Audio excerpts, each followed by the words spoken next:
Hello friends, तो कैसे हो आप सभी। स्वागत है आप सभी का हमारे YouTube channel number one education में। तो आज हम आपके लिए लेके आए हैं जो हरियाणा बोर्ड आपका है, हरियाणा बोर्ड है, जो हरियाणा एजुकेशन बोर्ड है, उसका सैंपल पेपर फिजिक्स का। पिछली वीडियोस में हम आपके लिए केमिस्ट्री का सैंपल पेपर लेके आए थे। इस वीडियो में हम आपके लिए फिजिक्स का जो सैंपल पेपर है सोल्ड वो लेके आए हैं 2022-23 का क्लास 12th के लिए। इसके लिए क्लास 12th के लिए तो चलिए शुरुआत करते हैं। हमारे जो आज हम इस वीडियो में सेक्शन है यानी कि छोटे क्वेश्चन जो आपके वो सभी करेंगे इसके अंदर सैंपल पेपर की। तो पहला क्वेश्चन है आपका, angle between equi potential surface and equi electric field lines is, यानी कि जो आपका इक्वी पोटेंशियल सरफेस और इलेक्ट्रिक फील्ड लाइंस है उनके बीच में एंगल कितना होता है।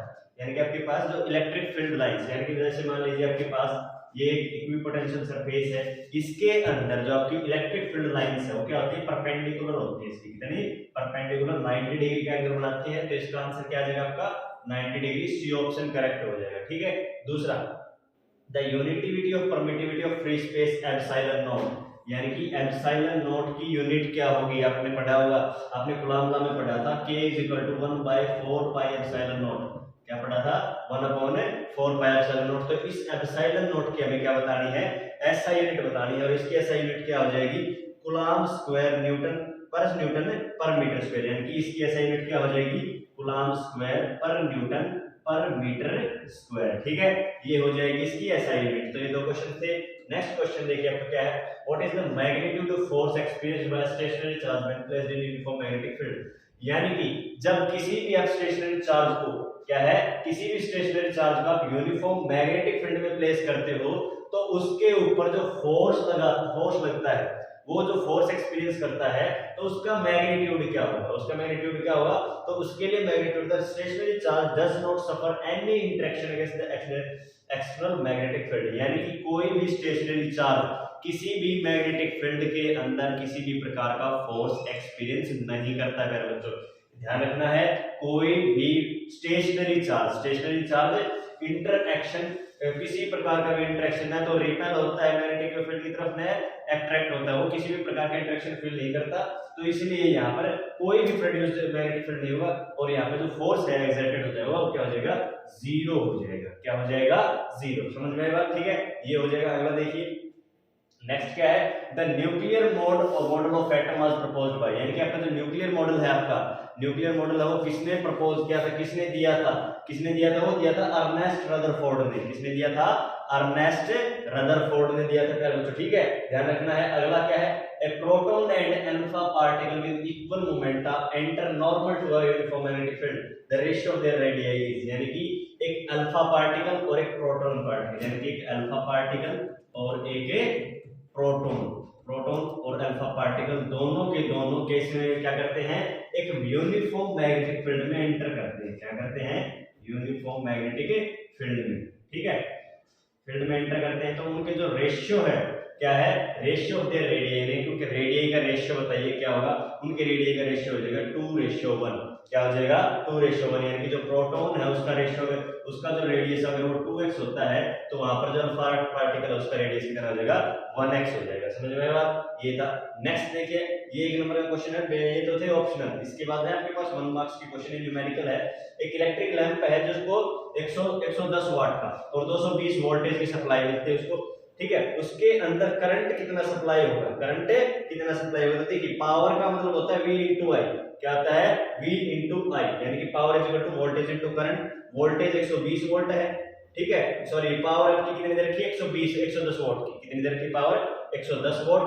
ठीक है, वोल्ट आपका 220 है, I आपको निकालना है। क्या है, volt power is equal to V into I। Power आपकी दे रखी है 110 वोल्ट। ठीक है, V आपका दिया 220 और I आपको निकालना है, तो I इज इक्वल टू क्या हो जाएगा, I इज इक्वल टू हो जाएगा 110/220, यानी कि ये क्या हो जाएगा 1/2 एम्पेयर, यानी कि 0.5 एम्पेयर। आपके पास 0.5 एम्पेयर इसका सवाल हो जाएगा। ठीक है, आई बात समझ में। चलिए नेक्स्ट करते हैं।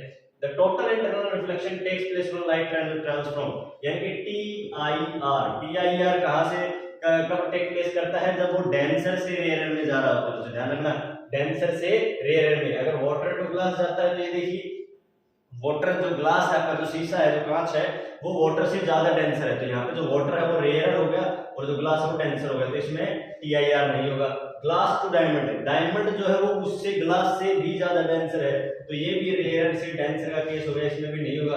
वाटर टू एयर, हाँ ऐसा हो सकता है, वाटर जो है आपका वो डेंसर हो सकता है और एयर है वो रेयर है, तो यहाँ पे डेंसर से रेयर के चांस जो है इसके अंदर TiR होने के चांस है। तो water to air with an angle incidence greater than the critical angle, यानी कि एक ऐसा इंसिडेंस एंगल जो कि इस क्रिटिकल एंगल से ज्यादा बड़ा हो, ठीक है।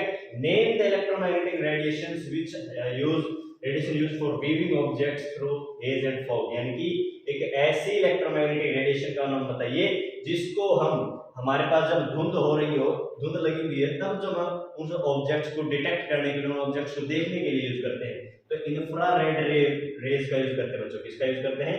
Infrared rays are used for viewing objects through haze and fog, यानी कि हेज और फॉग के अंदर आपको किसका यूज करना है?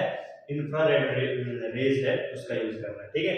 उसके बाद देखिए, in the following nuclear reaction 11C reacts to form 11B plus B positive plus X, यानी कि आपके पास एक न्यूक्लियर रिएक्शन दे रखी है जिसके अंदर एक पेरेंट सेल, तो देखिए इसके अंदर हमारे पास एक रिएक्शन दे रखी है 11C जो कि रिएक्ट होकर आपके पास दो प्रोडक्ट यानी कि 11B plus B positive plus X particle. यहाँ पे हमें बताना है कि X पार्टिकल क्या है, इस रिएक्शन में क्या बताना है? इस 11C जो रिएक्ट होकर आपके पास जो पेरेंट सेल है जो डॉटर सेल में कन्वर्ट हो रहा है 11B plus B positive plus X, इसके अंदर क्या बताना है? यहाँ पे X किसके लिए स्टैंड करता है बच्चों? क्या है X? यहाँ पर क्या है X? यहाँ पर क्या है देखिए प्यारे बच्चों, X यहाँ पर एक न्यूट्रिनो है। क्या है X? यहाँ पे एक न्यूट्रिनो है, ठीक है। इसके अंदर ये रिएक्शन है जहां पर भी आपको B पॉजिटिव और प्लस में X पार्टिकल, यानी कि आपको पेपर के अंदर आपको कहीं पे भी ऐसी रिएक्शन देखने मिले तो बिना किसी झिझक के आपको क्या लिखना है? X is a neutrino in this reaction, X is a neutrino, ठीक है। चलिए अगला है आपके पास, अगला है the D Broglie wavelength associated with a particle of momentum p is given by, यानी कि कोई भी पार्टिकल है जिसके साथ और जिसका मोमेंटम p है तो उसकी जो डी ब्रोगली वेवलेंथ है वो क्या होगी? क्या है? एक पार्टिकल है जिसका मोमेंटम क्या है? p दे रखा है और उसकी डी ब्रोगली वेवलेंथ है वो क्या होगी? उसकी de Broglie wavelength the wavelength of the particle lambda is equal to h by p, यानी कि h lambda is equal to h by p हो जाएगा। यहाँ पर आपके पास क्या है?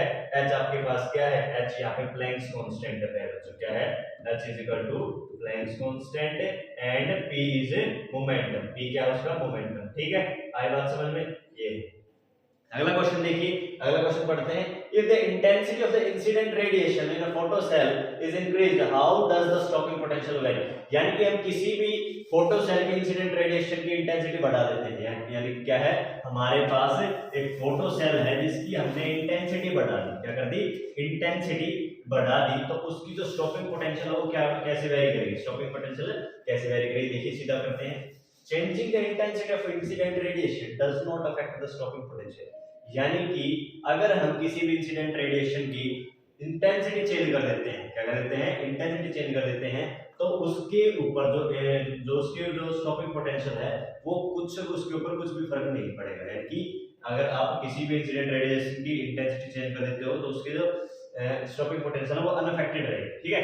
एज इंटेंसिटी इंक्रीजेस, लेकिन अगर आप इंटेंसिटी बढ़ाते हो तो फर्क किस पे पड़ेगा?